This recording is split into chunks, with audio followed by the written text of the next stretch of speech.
Welcome back to Mass Appeal. Have you ever been at a wedding where there was an open mic situation and people were giving toasts, but you found yourself at a loss for words and the moment just went by? Well, today we're going to eliminate that problem and teach you how to give great toasts with some toast experts, Katrin, Kern, and Korbel. Thanks you both for coming on the show today. Thank you for having us. Yeah, no, it's great for you to be here because a lot of people get so nervous when they get up in front of a crowd. Why is that? Well, you know, there's an inherent vulnerability in giving a toast. You're sharing yourself and your heart and your feelings and your thoughts and your stories, and you may not know everyone in the room. That's true. So it's actually quite exposed. Yeah, it's about as high pressure as you can get. I mean, most people, that's their greatest fear, is public speaking. Mm-hmm. Yeah, and there's also the element, like, the fear of disappointing the person you're toasting. That's true, too. Or their parents, or, you know, anyone in the room. You wouldn't want anyone to be disappointed. That's true. You don't think about the inherent pressures that come with it. I know at my wedding, my best man and Amanda's maid of honor gave toast, but every eye is on that person. It's like when you're walking down the aisle, every eye is on you at that point. That's right. Yeah. There is one really good little quick exercise that I offer, which is that if you can capture the feeling of the nervousness wherever it is in your body, like for me it tends to be like right in my solar plexus, yeah. And you can sort of like put your hands over it and imagine moving the nervousness to your heart and it transforming into excitement. Interesting. Doing just like that visual and taking a few moments to deep breathe can really like switch the energy.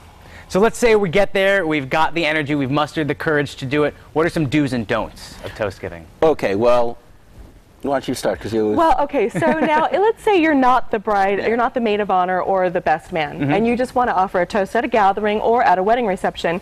You should never tap on a glass. I would tap on a glass the first thing I do. You know, it's so common and so many people do it, but it's actually not the proper etiquette. You're actually supposed to take your glass and rise in your place and raise your glass, and it might take a moment, but you will get the attention of the room eventually. And so you just wait. You don't say anything, you don't do anything, you just stand, raise your glass. And the other thing that is so funny is that because in some cultures tapping on the glass is actually a sign for the bride and groom to kiss.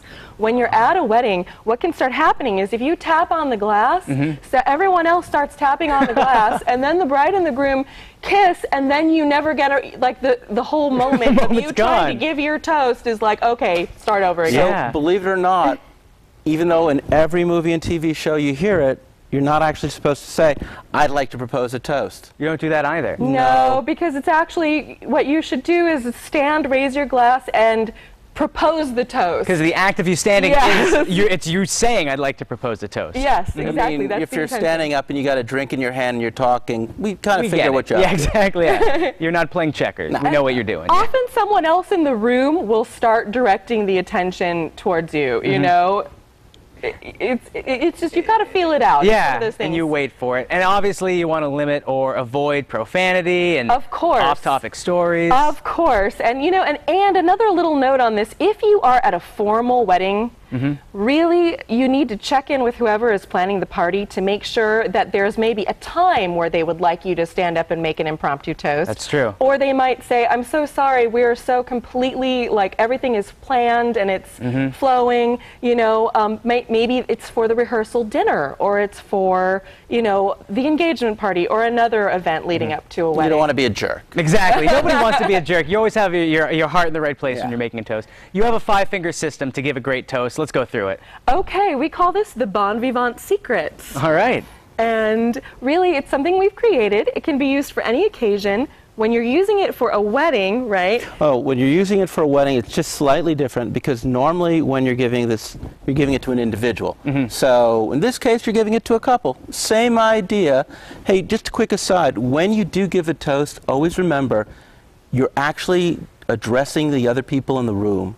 You're not actually addressing the person you're toasting. You can take like a brief moment to make a point to them, but in general, when you're doing this, it's about them, and you're talking to the audience. To the listeners. I'm going to take this hand here, my dominant finger, and it's just 5 points, and they're sequential. Okay. You start with the pinky. This little guy is you in your relationship to the person or the couple you're honoring. Okay. This fella over here, this is like an anecdote. This is the most memorable memory you have, the fondest memory you have, the most positive experience, and why it matters to you. Yeah, the most positive one you can recall in the moment. Right. Now this one here, this is what you find amusing about them. You know, this is maybe more on the quirky end. Okay, I like it. And again, tread carefully. Don't want to embarrass anybody. Exactly. And this fellow over here, this is their most impressive. Whatever it is about this person or the couple that you find really impressive. And then we slope out here to the thumb, because after all, you're going to extend now your glass to everybody in the room. And you're going to make a wish or a hope for the couple or whoever you're honoring. All right. And you're going to invite the rest of us in the room to join you. Okay, well, tonight we're going to put it into practice right now. Ashley, come on out here. Okay, so there's a couple little quick things you need to know. Okay. So that hand that you're using, that you use to sort of like create the toast really quickly to yourself in your head, and then you use to prompt you, when I do it, I put it kind of down by my side, kind of out of the way so that you can't see it. Chris puts it actually behind his back. Huh. Like a guy can get away with sort of putting it in his pocket or behind his back and holding the glass up. Now, one thing we need to tell you, since you're both toasting each other, is that when a toast is made to you, etiquette states that you don't raise your glass, you don't stand or drink to yourself. You just smile, you say thank you, or the best response is actually a toast in return, which we're gonna do. Let's do it. Yeah, I think we might have, hopefully we have time for two. But first I would like to toast Ashley Cole. So, take me through it. Who are you in relationship to Ashley? Okay, so my name is Seth. Ashley's been my co-host now for about a year.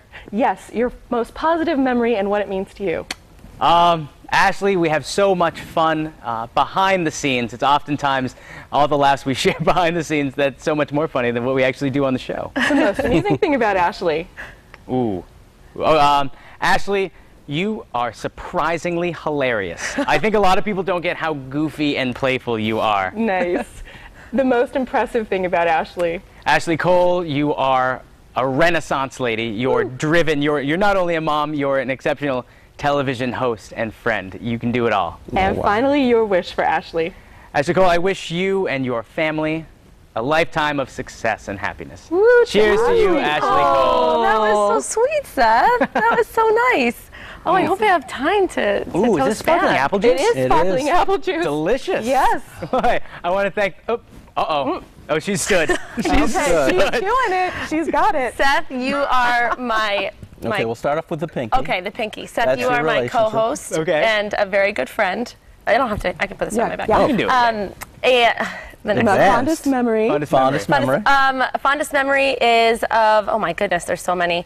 I think my favorite memory is when we do our handshake before the show, every single day before the show. We have a secret handshake that we do. Very cool. Now it's not a secret. No, I know, but no one knows what it is. We'll do it one day. Okay. And then what is quirky or amusing about him? Seth, oh my goodness, he's so funny. But Seth is, he always is in a good mood, always, always, always. And he always puts on the greatest music and dances to it in the office. And no, it's pretty good. And it always it puts me in a good mood. And what's admirable? What is his good quality? He has a lot of great qualities. Seth is a wonderful, wonderful co-host, co-worker, friend, and he's incredibly determined, and I wish only success for you in your future. Ooh.